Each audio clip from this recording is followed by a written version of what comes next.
Federation. Good morning, Mike. How are you, sir? It's good to have you. Good morning, Paul. Are you saying with that song that I might have fell off the back of a turnip truck coming to We all work did. this morning? Hey, look, come on. When I grew up, we didn't have ear tags. We had daddy hollering, "You know where the cow is." We all grew up with that, Dad. That's exactly right. So this is kind of new to me.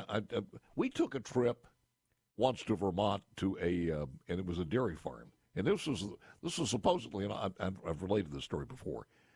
This was the most computerized dairy farm in the country. Everything that happened to this cow was on computer. Yep. The amount, and I think most of them are doing this now. The amount of medicine that she needed or vitamins that she needed. It tested the milk. And it just everything. All of the manure was scraped up slowly but surely, went into a heater, and it provided the methane heat to heat the bill. Everything. Yep. Just the most amazing thing I've ever seen. And so this has been around for a while. Is this a controversy? Fill me in on this one, because we're talking about RFID tags. And for people who have no idea, it is just ear tags that are radio frequency that go into their ears. We normally see a number in there, but these are a bit more sophisticated. Well, you're talking about something totally separate. That's what a farmer's doing to keep up with the analytics on his own herd, and this is a tag that is for traceability issues, supposedly for disease traceability issues. I think it has a lot to do with a lot of other things. But let me first start out to tell you that we've had traceability with tags in cows or calves' ears, just like you're saying, back from the days when you were dealing with the cattle. They're metal tags.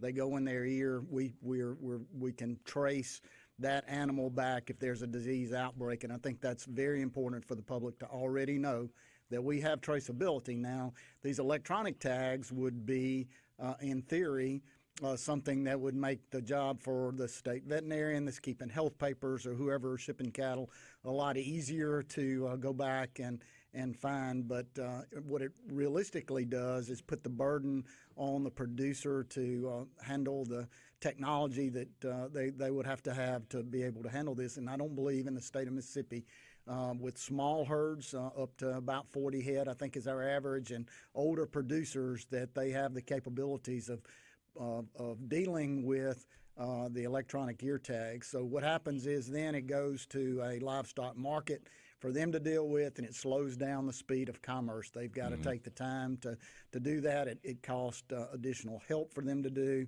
The tags at this point are unreliable. Some of the markets are telling me about 50% of them don't work. They certainly are not like the metal tags. They fall out. That's an issue that has to be replaced. There's a lot of issues with this other than just the theory that I may subscribe to, that maybe it's just because Big Brother wants to know what's in my pasture. Yeah. I'm wondering if it's a monitor on that for any flatulation.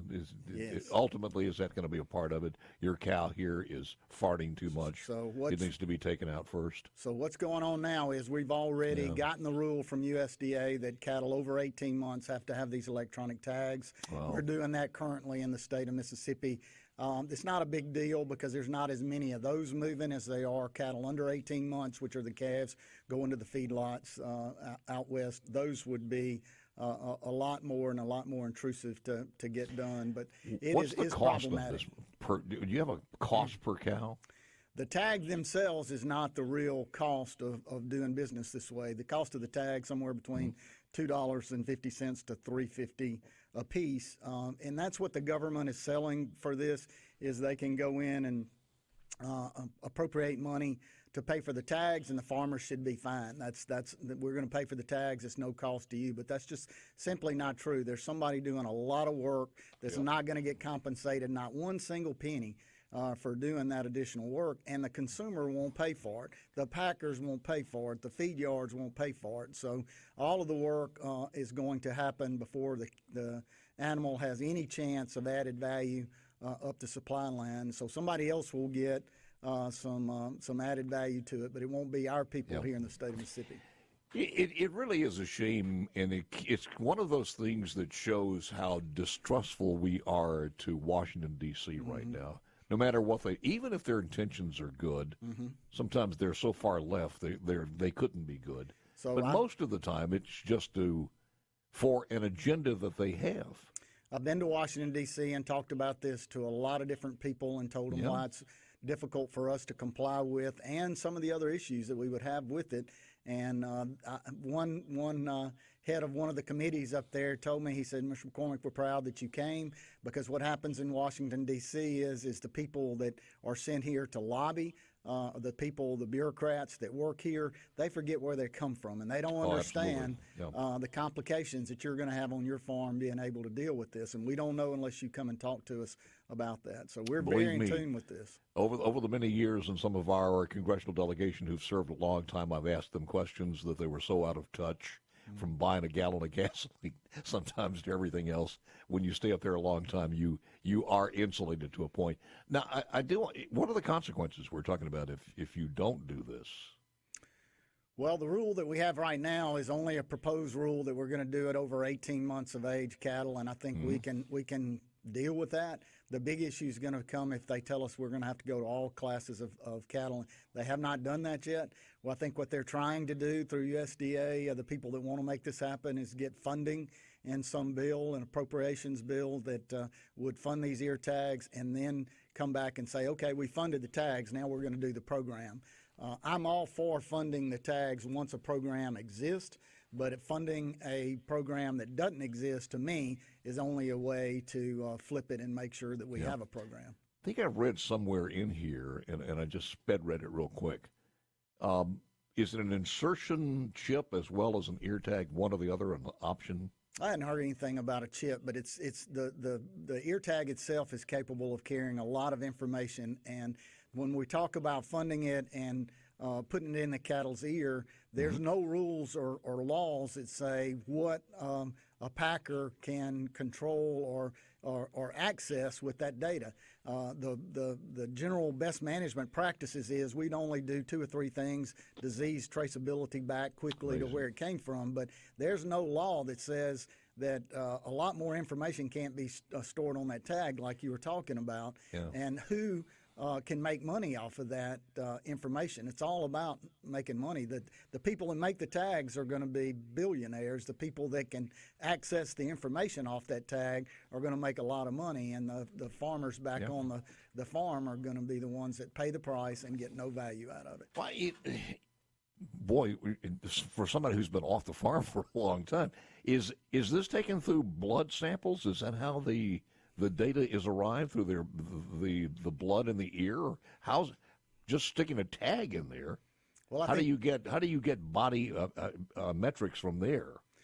Well, it's different from what you're talking about on what you were talking about on the dairy cattle. I think this would just simply be an electronic reader that would read it as the cattle came through a processing chute, and you could load through a computer system some data back on it, that where this calf come from, or what kind of vaccinations that it's had, or any type of information you want to load from a computer. Not specifically is there anything in their blood on traceability on something like that. For someone who's going to buy a large lot of this at an auction or someplace else, they want to have all of that data before they even start, I would imagine. And that's the problem in Mississippi, because it won't happen that way. We have small producers with not enough facilities to handle this, so they're going to send it up the line. That person's going to have to deal with it, and it backs up the whole commerce end of things. One of the great memories that we have that you city folks don't is with our fathers, our daddies out there going to auction sales to make a deal or buy something. That's right. That's irreplaceable. You just cannot. Those memories, walking over those stalls and wondering which one you're going to get, or where's the old cow going to go. Those are great memories. Back with more. Come on. Mike McCormick, President, Mississippi Farm Bureau, and I thank you, sir.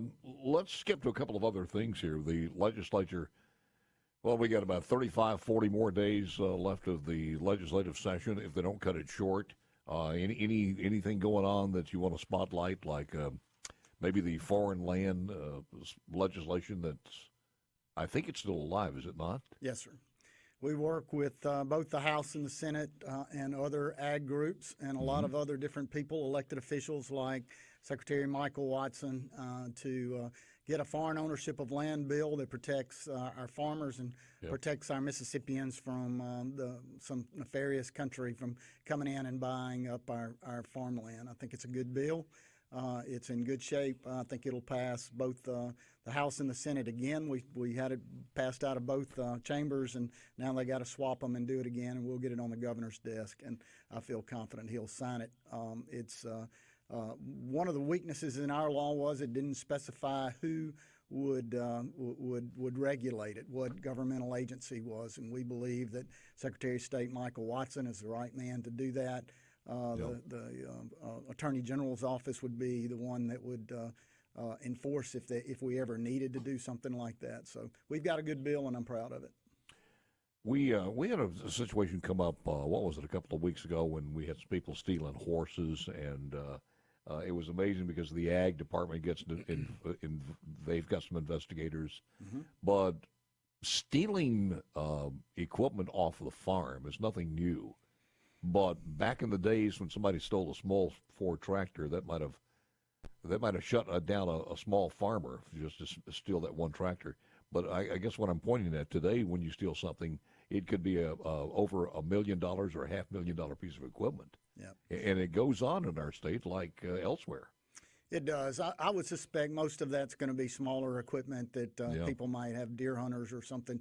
I don't know that we're losing a bunch of big equipment. I hadn't seen any come across our insurance desk on a cotton picker being stolen. But it's a slow getaway. That's right. Most of ours is going to be four-wheelers and things like that. That's right. I did want to ask you this: any other bills out there that you were spotlighting? We've got a grain grading bill that we think are important. Our farmers need to have some assurity that the grain that they're hauling to the elevators get a good grade, and the elevators are all for it. Just some training that we'll do through MDAC, and we're one that I'm really proud of. Paul, we'll spotlight real quick is I've started talking about with the former dean of the vet school a possibility of getting a loan repayment for vet students, just like we do for rural physicians a few years ago. And now Dr. Frank is our new dean of the vet school up there. He's very interested in it, and we've got a bill working through with the Vet Association and others to the Cattlemen's Association to do a loan repayment for a vet student that's willing to go out and practice in a rural area and do large animal work. It's a huge problem in the state. Most of the vets that we're graduating now are going to go back and do small animals only. That's where the money is. And I think if we could get some a couple each year to go back to a rural area, we can make a big impact for the farmers of the state doing that. Well, we've got to, and I know talking with Andy Gibson over the years about some type of program to get more and more kids involved in farming one way or the other. It's a changing world out there. It is, and I was at Mississippi State last night. We had close to 150, I would guess, young ag students there. We just did a burgers and bingo night for them and gave away some free burgers and milkshake, and told them that Farm Bureau has a Young Farmers and Ranchers program, so when they get out and start doing this on their own, that they're not alone.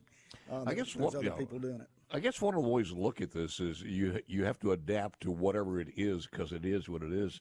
Your dad doesn't own the Costco's or the Lowe's and everything else, but becoming a manager of that is now what I saw Walmart is stepping up their management pay to $400,000 a year, and so I'm doing the wrong job, Paul. Tell me about it. So even if you're not in farming, here's one of the things you can look at is the management of a farm or working in that management structure, because we've got more and more of these small farmers these farms going over to corporate. I talked to the students about that last night. I have an ag supply background, and a lot of the people that I work with at the company I work with were in their 70s or late 70s, some in early 80s, because there's nobody coming along to take their place, so they can't retire because they don't have anybody coming up. So there's a lot of bright days ahead for agriculture, especially here in Mississippi, and there's a lot of bright days for ag students that want to be involved with it. Well, and you got to know these things like how much nitrogen per acre do you put in a solar farm. These are the things you got to know. That's kind of important. Yes, you got to figure out that equation. It is always a pleasure, sir.